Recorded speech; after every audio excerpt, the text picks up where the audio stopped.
Саламатсыздарбы? Менин каналыман сүйүктүү катталуучулары, көрүүчүлөрү.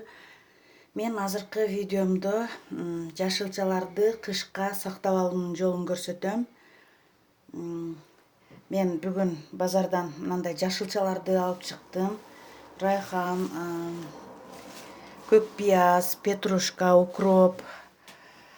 Азыр жууп алам, боолорунан чечип жууп алам. Таза кылып жууп алабыз жашылчаларды.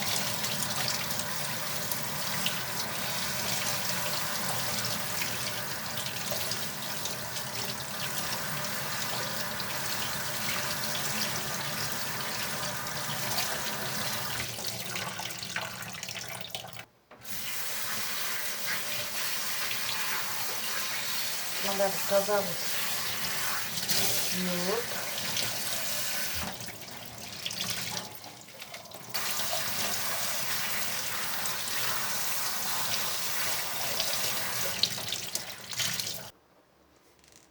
пияздын түптөрүн алып салам.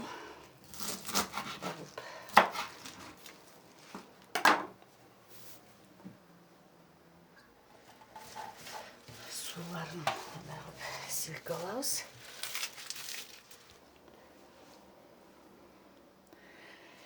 Мынтип биринчи райханды,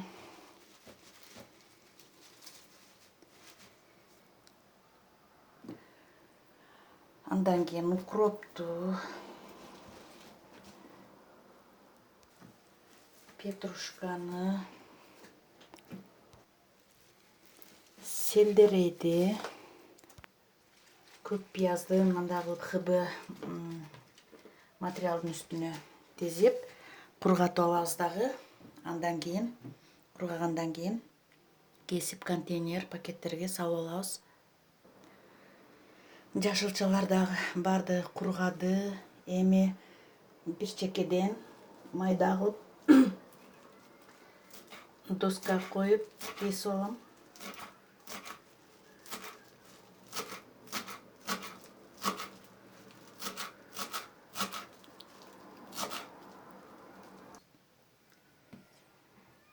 Мынтип атайын мындай идишке, пластмасса идишке салып алам.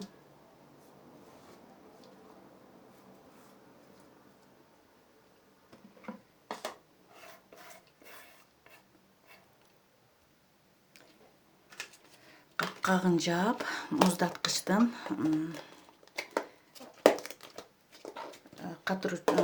морозильниге салып коебуз. Мен петрушканын сабындагы кесип сактайм. Бошторго, суюк биринчи тамакка кошсо дам жакшы чыгат.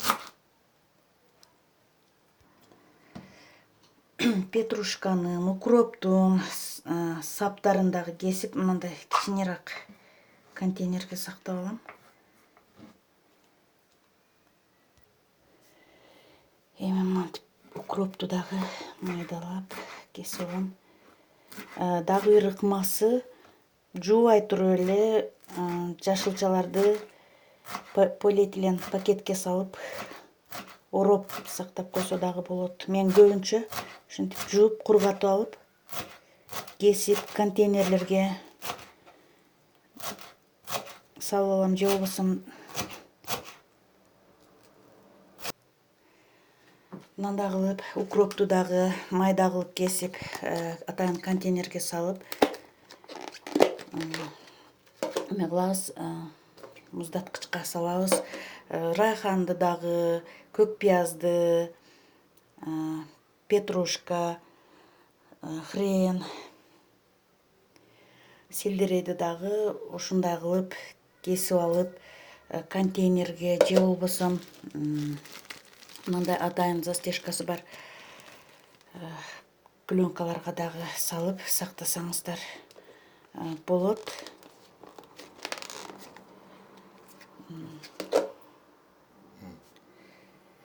Мына ушундай кылып көк пиязды, райханды, селдерей бардык жашылчалардын түрүн ушундай кылып сактасаңыздар болот. Атайын сатылат мындай идиштер базарда. Же болбосо мындай пленкага, мындан чоңураак пакетке жууп, кургатып, кесип алып, же болбосо жуубай туруп деле чоңураак пакетке салып ороп, муздаткычтын морозильникке коюп сактасаңыздар болот. Жыл бою өзүнүн сапатын жоготпойт. Биринчи тамактарга кошуп пайдалансаңыздар болот. Эгер видео жакса, жазылып кетиңиздер, лайк басыңыздар, комментарий калтырыңыздар.